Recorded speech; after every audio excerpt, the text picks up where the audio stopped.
Okay. So I withdrew 200 euros from an ATM. How is that $500 USD? What? Baby, what the hell is a Euronet?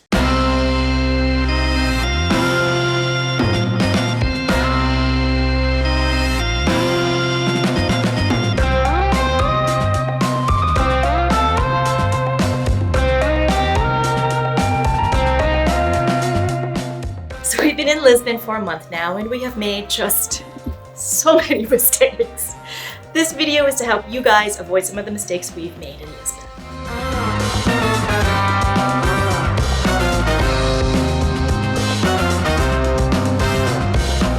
If you're looking for a restaurant to eat at in Lisbon, take a look at the menu outside. If it's mostly in English or even half English and there's pictures of food on the menu, probably don't eat there. It's definitely meant for tourists. It's gonna be an inflated dollar sign, and the food's probably not gonna be as good as you want.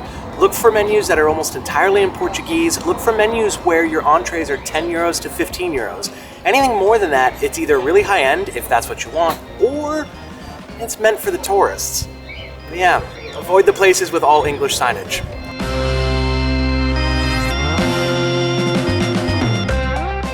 This next tip isn't really Lisbon specific, it's actually kind of all of Europe.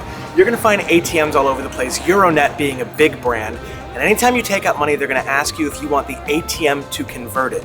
You don't. Their conversion is a scam. Decline the conversion, it'll ask you again, do you want to decline? Decline it a second time and let your bank handle the conversion. I guarantee it'll be much better than what the ATM is trying to give you. By like a lot.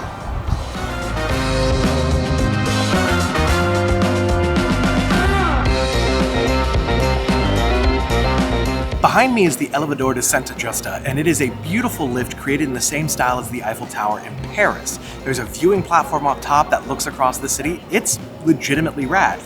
But it costs like 3 to 5 euros to go up the elevator, and there's always a line. This is a tip from a cheap, chubby, lazy American. There's a secret elevator behind it that will take you straight up, plus a couple of stairs, to the viewing platform. No line, no money. So follow us, I will show you how to get there.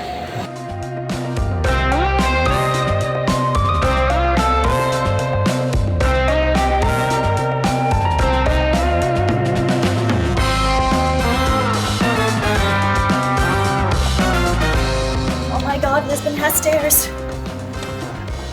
So many stairs.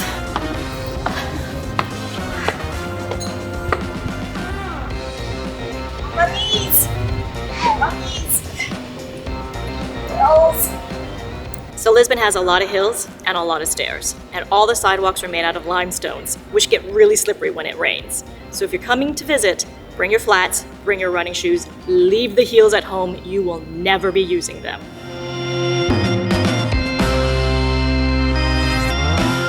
Behind me is the Arco de Rua Augusta, which is a beautiful arch overlooking this square and into Baixa.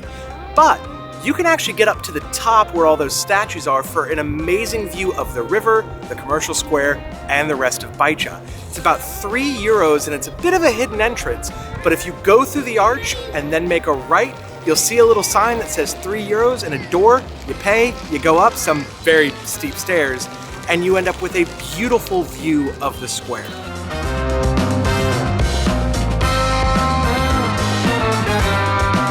When you're in Lisbon and you want to grab a cup of coffee or maybe a pastry and a sandwich, look around at your local parks. There might be a kiosk in one of them.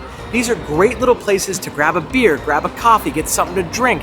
They're usually pretty local, and they're usually in some really beautiful places, at viewpoints and beautiful parks, sometimes right along the road. Lisbon is full of them, so if you ever need that pick-me-up of a nice little espresso, there's usually not one far away.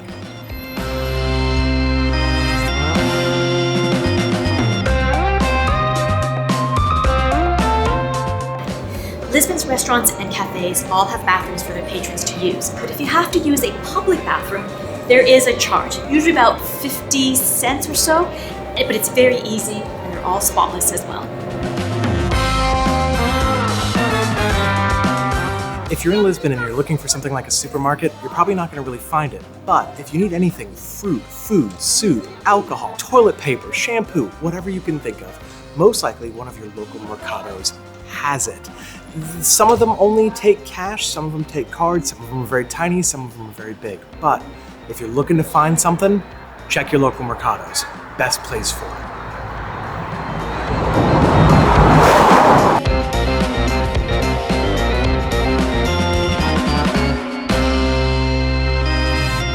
We are currently waiting at a kiosk outside of the restaurant we want to eat dinner at tonight. And this leads me to my tip of you cannot trust Google Maps.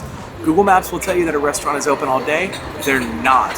The place we're trying to go to on Google Maps, it says it opens at 12 p.m. and closes at 12 a.m. That is not true. We just walked inside and got turned around because they don't open till 7. So, if you look on Google Maps and you see that a restaurant is open for the entire day, it's probably not. They most likely close after lunch and open back up for dinner.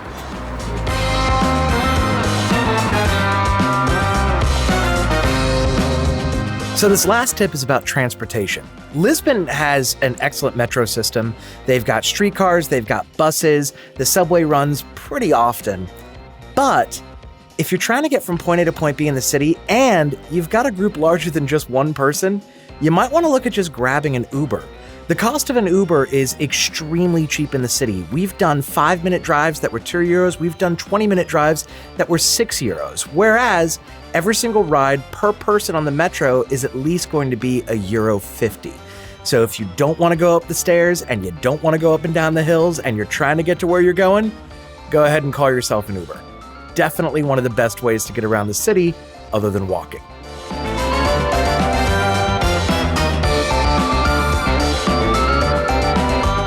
So hopefully our mistakes and failures will help you guys plan your trip to Lisbon. If there are any tips that we've missed, drop it in the comments below. Other than that, like and subscribe.